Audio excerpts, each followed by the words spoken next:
నమస్తే, welcome to పూరా local news special story.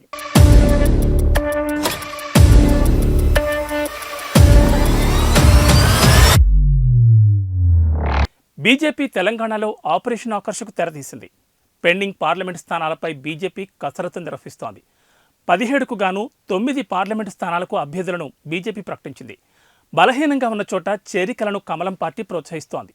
Majority సీట్లను కైవసం చేసుకునేందుకు పావులు కదుపుతున్న బీజేపీ ఎవరెవరికి గాలం వేస్తోంది, ఎవరెవరు పార్టీలో చేరబోతున్నారు అనేది ఉత్కంఠకరంగా మారింది.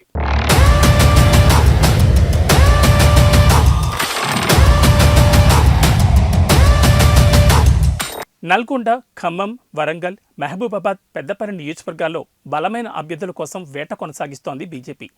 ఖమ్మం పార్లమెంట్ నుంచి పోటీ చేయాల్సిందిగా జలగం వెంకట్రావుకు బీజేపీ ఆఫర్ ఇచ్చింది. బీఆర్ఎస్ నేత మాజీ ఎంపీ సీతారాం నాయక్ను సైతం కేంద్ర మంత్రి కిషన్ రెడ్డి బీజేపీలోకి ఆహ్వానించారు. మహబూబాబాద్ టికెట్ను సీతారాం నాయక్ కేటాయించే అవకాశమున్నట్లు తెలుస్తోంది. ఇక పెద్దపల్లి పార్లమెంట్ సీటును కళాకారుడు మిట్టపల్లి సురేందర్కి ఇచ్చే అవకాశం ఉంది. మహబూబ్నగర్ సీటు కోసం డీకే అరుణ, జితేందర్ రెడ్డి, శాంతకుమార్ మధ్య పోటీ నెలకొంది. మెదక్ సీటు కోసం రఘునందన్ రావు, గోదావరి అంజిరెడ్డి పోటీ పడుతున్నారు. ఆదిలాబాద్ సీటును రమేష్ రాథోడ్, సోలంకి శ్రీనివాస్, అభినవ్ సర్దార్ ఆశిస్తున్నారు.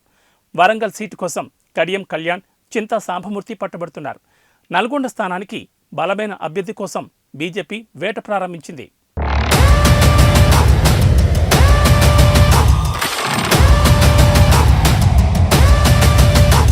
మొత్తం మీద పార్లమెంట్ సెగ్మెంట్లలో విజయఢంకా మోగించేందుకు బీజేపీ ఎత్తుకు పై ఎత్తులు వేస్తోంది. అసెంబ్లీ ఎన్నికలతో పోలిస్తే లోక్సభ ఎన్నికలకు ముందుగానే శంఖారావం మోగించింది. ఇప్పటికే విజయ సంకల్ప యాత్రలతో ప్రజాక్షేత్రంలోకి వెళ్తున్న బీజేపీ ఆ పార్టీ అగ్రనాయకుల టూర్లతో కేడర్లో నూతన ఉత్తేజాన్ని తీసుకొచ్చేందుకు శ్రమిస్తోంది. 4 సిట్టింగ్ స్థానాల్లో మెజార్టీ సాధించేందుకు మొత్తంగా 14 సీట్లలో గెలుపును కైవసం చేసుకోవాలని పావులు కదుపుతోంది. మరి ఆఖరికి ఎన్నికల్లో ఎన్ని సీట్లు గెలవబోతుంది అనేది మరికొన్ని రోజులు వేచి చూడాల్సిందే.